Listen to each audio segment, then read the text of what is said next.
Sekarang kita belajar fluida yang kedua tentang azas Bernoulli.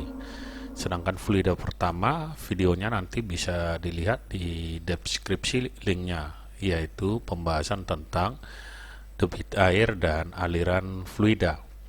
Oke, kita lihat azas Bernoulli. Kira-kira kalau ada suatu pipa yang berbeda ketinggian dan luas penampangnya seperti gambar berikut, kita katakan ini penampang 1 A1 dan yang di sebelah atas ini adalah penampang A2.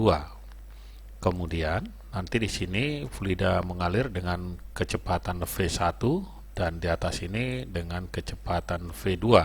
Sedangkan titik acuan ini kita ambil, maka diukur dari titik ini kita katakan H1. Nanti jika titik acuannya tepat di sini, berarti H1-nya bisa kita katakan sama dengan 0. Untuk yang ini H1 dan titik ini kita katakan sebagai H2.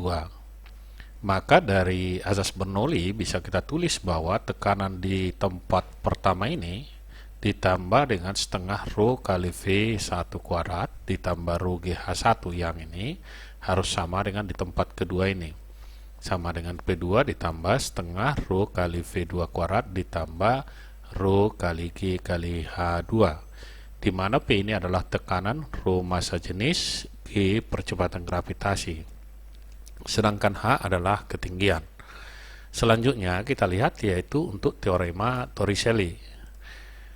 Kira-kira ini ada suatu tabung. Tabung ini memiliki lubang sehingga air bisa keluar. Kita katakan tinggi permukaan air di tabung ini adalah H. Jarak lubang ini terhadap permukaan kita katakan H2. Dari sini air mengalir. Nanti pancarannya seperti ini. Kita katakan laju pancarannya adalah V. Bisa kita buatkan persamaannya, kecepatan itu sama dengan akar dari 2GH2 ini dari rumus GLBB. Kemudian kita lihat ini tingginya adalah H1. Untuk mencari waktu dari titik ini sampai sini kita gunakan H1 dengan rumus T sama dengan akar dari 2 kali H1 mulai dari lubang sampai tanah per G. Kalau ditanya nanti jarak, berarti dari titik ini jarak pancarnya sampai air tumpah di sini jatuh ke tanah. Kita katakan sebagai X. Karena dia gerak ini adalah gerak GLB, maka kita tulis X sama dengan V dikali T. V-nya adalah akar 2GH2, sedangkan T sama dengan akar 2H2 per G. Jadi kalau kita kalikan berarti sama dengan 2 kali H1 kali H2, karena G-nya nanti bisa kita coret. Supaya lebih gampang kita lihat soal berikut. Soal nomor 1 dikatakan perhatikan gambar, maka kecepatan air terpancar dan jarak pancar dihitung dari tepi bawah bak adalah, kita lihat pembahasan. Dari sini bisa kita lihat bahwa jarak permukaan terhadap lubang kita katakan sebagai H1 yang ini, sehingga kita tulis H1 itu sama dengan 5 dikurang 1,8, berarti sama dengan 3,2. H2 nya sama dengan 1,8. Yang ditanya adalah berapakah kecepatan V dan berapa jarak mendatarnya X. Kita lihat dari sini bahwa V ini dia rumusnya tadi sama dengan akar dari 2GH1, jadi kita gunakan yang ini, nilainya 3,2. Kita masukkan ke persamaan akar dari 2 kali G10 kali 3,2 sama dengan akar dari 64 sama dengan 8 meter per sekon. Jadi kecepatannya di sini sama dengan 8 meter per sekon. Kemudian yang ditanya X, berarti X itu adalah jaraknya dari titik ini sampai air jatuh ke tanah. Rumusnya tadi bisa kita tuliskan bahwa X sama dengan 2 kali akar H1 kali H2. H1-nya tadi 3,2, sedangkan H2-nya 1,8. Kita kalikan 2 kali akar 3,2 kali 1,8. Ini sama dengan 2 kali akar 5,76. Akar dari 5,76 sama dengan 2,4, jadi 2 kali 2,4 sama dengan 4,8 meter. Berarti jawabnya dari sini adalah yang E. Selanjutnya kita lihat soal nomor 2. Di sini dikatakan bahwa sebuah pipa berbentuk seperti gambar dialiri air.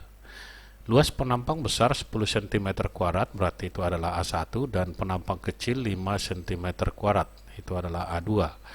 Apabila kecepatan aliran pada pipa besar 2 meter per sekon atau 2 meter sekon min 1 dengan tekanan 40 kilopascal, maka tekanan pada pipa kecil adalah, berarti yang ditanya adalah di titik 2 ini. Kita lihat pembahasan, kita tuliskan dulu yang diketahui. A1 10 cm kuadrat yang ini, kemudian A2 5 cm kuadrat, V1 2 meter per sekon, H1 sama dengan 0 karena di ini berimpit, jadi tidak ada ketinggian. Kemudian H2 60 cm yang ini atau sama dengan 0,6 meter. Selanjutnya massa jenis ini udah tetapkan 1000 kg per meter kubik. P1 sama dengan 40 kilopascal yang ini atau sama dengan 40.000 pascal. Yang ditanya berapa P2. Jadi nanti kita gunakan asas Bernoulli. Karena di sini kecepatan masih ada di titik 1, jadi kita cari dulu kecepatan di titik 2 dengan rumus V2 sama dengan A1 per A2 dikali V1 ya, atau V1 kali A1 sama dengan V2 kali A2. Selanjutnya kita masukkan V2 sama dengan A1 itu 10 per 5 dikali 2, ini sama dengan 4 meter per sekon. Kecepatannya sudah kita peroleh, tinggal kita masukkan ke asas Bernoulli, berarti P1 ditambah setengah rho kali V1 kuadrat ditambah rho GH1 sama dengan P2 ditambah setengah rho kali V2 kuadrat ditambah rho GH2. Karena dari sini H1 sama dengan 0, ini bisa kita coret, dengan kata lain kita katakan 0. Jadi yang tinggal adalah P1 ditambah setengah rho kali V1 kuadrat, kita masukkan nilainya 40.000 ditambah setengah kali rho-nya 1000 kali 2 kuadrat sama dengan yang ini P2 ditambah setengah kali 1000 dikali 4 kuadrat ditambah rho-nya 1000 kali G10 kali 0,6. Selanjutnya kita masukkan, berarti 40.000 ditambah 2 kuadrat 4 dibagi 2, 2 kali 1000 2000 sama dengan P2 ditambah 4 kuadrat 16 dibagi 2 8 kali 1000, 8000 ditambah 0,6 kali 10 sama dengan 6 kali 1000 6000. Selanjutnya 40.000 ditambah 2000 42.000 sama dengan P2 ditambah 8.000 tambah 6.000 sama dengan 14.000. Jadi P2 itu sama dengan 42.000 dikurang 14.000. Hasilnya sama dengan 28.000 pascal. Kita ubah ke kilopascal karena jawaban dalam kilopascal, berarti tinggal kita bagi 1000 sama dengan 28 kilopascal. Jawabnya adalah yang C. Sekian dan terima kasih, sampai bertemu kembali di video pembelajaran kita yang lainnya.